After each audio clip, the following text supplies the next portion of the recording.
जब जब जुल्म होगा तब तब जिहाद होगा। मुझे लगता है यह बहुत ही अनुचित शब्द है। लोगों ने भारतवर्ष में ही नहीं, भारतवर्ष के बाहर भी आतंक फैलाया जिहाद के नाम पे, वह हमने देखा है। भारत सरकार की दबाव में भारत की अदालतें काम करती है और सुप्रीम कोर्ट को भी सुप्रीम कहलाने का कोई अधिकार नहीं है कि जो मुर्दा कौमें हैं वो झुक जाती है, वो सरेंडर कर देती है, और जो जिंदा कौम है वो आवाज उठाती है, वो आंदोलन करती है। मुसलमानों के लिए जिहाद बहुत पवित्र है और जब भी उनको लगता है कहीं जुल्म हो रहा है तो वो जिहाद करना चाहिए। जमीयत उलेमाए हिंद के प्रमुख मौलाना महमूद मदनी जी, जिन्होंने आज भोपाल में एक बहुत बड़े बैठक में जिस प्रकार से भाषण दिया है, वह न केवल भड़काऊ है अपितु देश को विभाजन की ओर लेने की उनकी कुचेष्टा है। उनका कहना कि जिहाद होना चाहिए, जब जब जुल्म होगा तब तब जिहाद होगा, मुझे लगता है यह बहुत ही अनुचित शब्द है, बहुत ही अनुचित वाक्य है। और जिहाद के नाम पर जिस प्रकार से लोगों ने भारतवर्ष में ही नहीं, भारतवर्ष के बाहर भी आतंक फैलाया जिहाद के नाम पे, वह हमने देखा है। तो स्वाभाविक रूप से यह कहना कि भारत में जिहाद होगा एक बहुत ही इर्रेस्पॉन्सिबल, गैर जिम्मेदारी से भरा हुआ एक वचन है। दूसरा जो मौलाना महमूद मदनी ने कहा वह था कि सरकार के दबाव में, भारत सरकार की दबाव में भारत की अदालतें काम करती है और सुप्रीम कोर्ट को भी सुप्रीम कहलाने का कोई अधिकार नहीं है। सुप्रीम कोर्ट हमारे केसेस को एडमिट कैसे करती है? सुप्रीम कोर्ट 3 तलाक पे सुनवाई कैसी करती है? सुप्रीम कोर्ट मंदिर मस्जिद वाले विषय पर सुनवाई कैसे करती है? इन विषयों पर बोलते हुए मदनी साहब ने कहा कि सुप्रीम कोर्ट को भी सुप्रीम कहलाने का कोई अधिकार नहीं है। मैं तो सुप्रीम कोर्ट से गुजारिश करूंगा, मैं भी एक साधारण नागरिक हूं, आप भी नागरिक हैं, कि यदि सुप्रीम कोर्ट के ऊपर कोई साधारण नागरिक भी इस प्रकार की टिप्पणी करता है तो supreme court suo motu cognizance ले सकता है।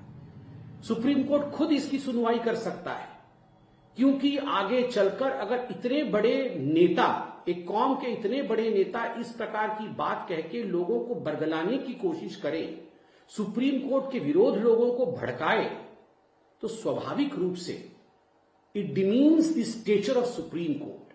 आई firmly believe that the Supreme Court should take a cognizance of what mister Madani has said today. इस देश में सुप्रीम कोर्ट हर उस केस की सुनवाई करती है जो जनता जनार्दन सुप्रीम कोर्ट के देवड़ी पर लेकर जाती है।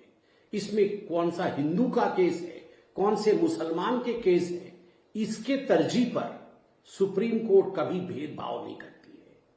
तीसरा विषय, बड़े दुख के साथ मुझे कहना पड़ रहा है कि मौलाना मदनी जी ने भोपाल के अपने उस भाषण में यह भी कहा कि जो मुर्दा कौमें हैं वो झुक जाती है, वो सरेंडर कर देती है, और जो जिंदा कौम है वो आवाज उठाती है, वो आंदोलन करती है। और उदाहरण दिया वंदे मातरम का, कि लोग वंदे मातरम बुलवाना चाहते हैं और मुर्दा कौमें झुक जाती है और जिंदा कौमें झुकती नहीं है। मैं मदनी साहब को याद दिलाना चाहूंगा और कहना चाहूंगा कि मदनी साहब, वंदे मातरम किसी धर्म का नहीं है। वंदे मातरम इस मिट्टी का सुगंध है, हिंदुस्तान का सुगंध है वंदे मातरम। हिंदुस्तान की वह बोली है, मां भारती की वह बोली है वंदे मातरम, जिस बोली को अपनाते हुए न जाने कितने असंख्य लोगों ने अपना बलिदान दिया ताकि आज हम स्वाधीनता के सांस को, स्वाधीनता के वातावरण में हम सांस ले सके, ताकि हम स्वतंत्र हो सके। और यह जो साल चल रहा है, ये वंदे मातरम का 150वां वर्षगांठ साल चल रहा है। अर्थात वंदे मातरम को बंकिम चंद्र चट्टोपाध्याय जी द्वारा लिखे हुए 150 वर्ष 1875 में लिखा गया था, उसे लगभग 1876 में रविन्द्रनाथ टैगोर जी ने किया था।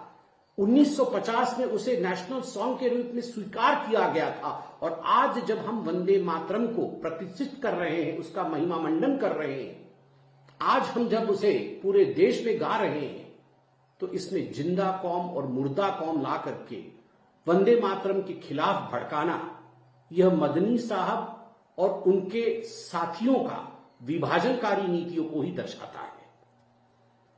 मुझे तो बड़ा आश्चर्य लगा है कि मदनी साहब ने आज यह भी कहा है कि मुसलमानों के लिए जिहाद बहुत पवित्र है और जब भी उनको लगता है कहीं जुल्म हो रहा है तो वो जिहाद करना चाहिए।